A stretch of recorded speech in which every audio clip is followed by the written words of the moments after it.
friends, welcome to Blissful Life. Hi friends, இன்னைக்கு நம்ம சேனல்ல ரொம்ப டேஸ்டியான பன் பரோட்டா எப்படி செய்யறதுன்னு பார்க்கலாம். ரொம்ப சிம்பிளா சீக்கிரமா செஞ்சிடலாம். இது ஊற வைக்க மட்டும் தான் லேட் ஆகும். வாங்க வீடியோக்குள்ள போலாம். பன் பரோட்டா செய்யறதுக்கு 250 கிராம் மைதா மாவை ஒரு பாத்திரத்தில் ஆட் பண்ணிக்கலாம். தேவையான அளவு salt, ஒரு ஸ்பூன் sugar, ஒரு முட்டை உடைச்சி ஆட் பண்ணிக்கலாம். இதில் ஆயில் நிறைய தேவைப்படும், ஸோ கொஞ்சமா ஆயில் ஆட் பண்ணிக்கலாம். இதில் கொஞ்சமாக இப்போ வாட்டர் ஆட் பண்ணிவிட்டு இதை நல்லா மிக்ஸ் பண்ணிக்கலாம். இந்த மாவுலாம் பிசைஞ்சு வச்சுட்டு இது ஃபஸ்ட்டு 2 hours ஊற வைக்கணும், அப்புறம் 1 hour ஊற வைக்கணும். இந்த மாதிரி நம்ம எவ்வளோக்குள்ள ஊற வைக்கிறோமோ அவ்வளோ சூப்பராக சாஃப்டாக வரும் பரோட்டா. இப்போ இது இன்னும் கொஞ்சம் வாட்டர் ஆட் பண்ணிவிட்டு இதை நல்லா இன்னும் சாஃப்டாக நல்லா பிசைஞ்சிக்கலாம். நம்ம சேனலில் சப்ஸ்கிரைப் பண்ணாதவங்க சப்ஸ்கிரைப் பண்ணிவிட்டு பக்கத்தில் இருக்க பெல் ஐக்கான் ப்ரெஸ் பண்ணிவிட்டு அதில் ஆல் ஆப்ஷன் கொடுத்துக்கோங்க. அப்போ தான் நம்ம சேனலில் போடுற வீடியோஸோட நோட்டிஃபிகேஷன்ஸ் எல்லாம் வரும். இப்போ நல்லா பிசைஞ்சாச்சு. இது மேலே கொஞ்சமாக ஆயில் அப்ளை பண்ணிவிட்டு ஒரு கிளாத் வச்சு இதை ஒரு 2 hours நல்லா இதை ஊற வச்சிடலாம். இப்போ 2 hours ஆகிடுச்சு, மாவு நல்லா ஊறியிருக்கு. இதை அகைன் கொஞ்சம் நல்லா பிசைஞ்சிட்டு அகைன் ஒரு 1 hour இதை க்ளோஸ் பண்ணி ஊற வச்சிடலாம். இது இன்னும் எக்ஸ்ட்ரா கொஞ்சம் நேரம் ஊறினா கூட ரொம்ப சூப்பராக சாஃப்டாக வரும். இப்போ இதுவும் நல்லா பிசைஞ்சாச்சு. இது மேலே ஆயில் அப்ளை பண்ணிவிட்டு அகைன் துணியை வச்சு இதை க்ளோஸ் பண்ணிவிட்டு 1 hour நல்லா இதை ஊற வச்சிடலாம். இந்த பன் பரோட்டா ரெசிபி கடையில் வைக்கிற மாதிரி ரொம்ப டேஸ்டியாக சூப்பராக வரும். ஸோ கண்டிப்பாக இதை ட்ரை பண்ணி பாருங்கள். இப்போ இது நல்லா ஊற வச்சிடலாம். இப்போ 1 hour ஆயிடுச்சு, மாவும் நல்லா ஊறிடுச்சு. இதை அகைன் நல்லா இதை பிசைஞ்சிக்கலாம். ரொம்ப சாஃப்டாக சூப்பராக ஆயிடுச்சு மாவு. இதுதான் செய்கிறதுக்கு கரெக்டான பதம். இது இன்னும் நல்லா பிசைஞ்சிக்கலாம். இப்போ நல்லா பிசைஞ்சாச்சு. இதிலேருந்து கொஞ்சம் மாவை எடுத்துக்கலாம். இந்த மாதிரி கைக்கு நடுவில் வச்சு இந்த மாதிரி ப்ரெஸ் பண்ணாலே சூப்பராக வந்துடும். இந்த மாதிரியே எல்லா பால்ஸுமே செஞ்சு எடுத்துக்கலாம். அகைன் இந்த மாதிரி கொஞ்சம் மாவை எடுத்து இந்த மாதிரி நல்லா கைக்கு நடுவில் வச்சு இந்த மாதிரி ப்ரெஸ் பண்ணோன்னாலே பால் நம்மளுக்கு கிடச்சிரும்.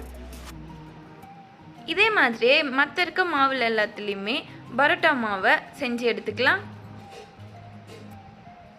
இப்போ எல்லா மாவுமே ரெடி ஆயிடுச்சு.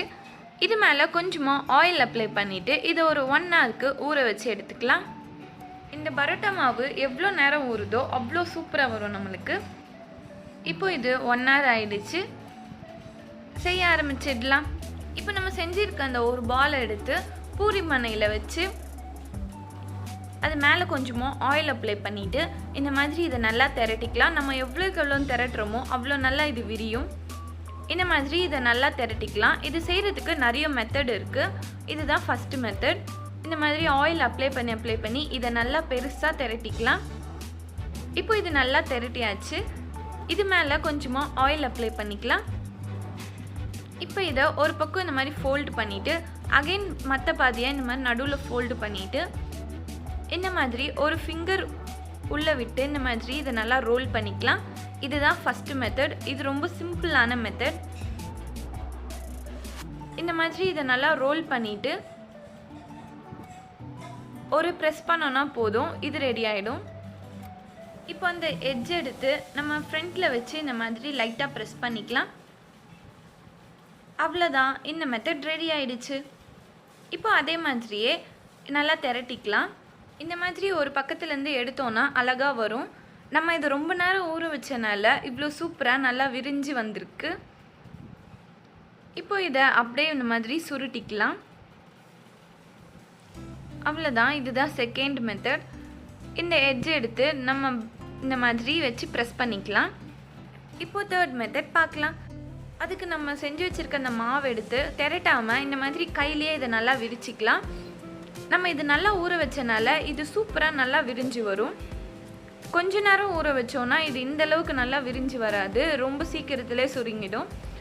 ஸோ இது நல்லா இந்த மாதிரி விரிச்சிக்கலாம். இப்போ இது நல்லா விரிஞ்சிருச்சு.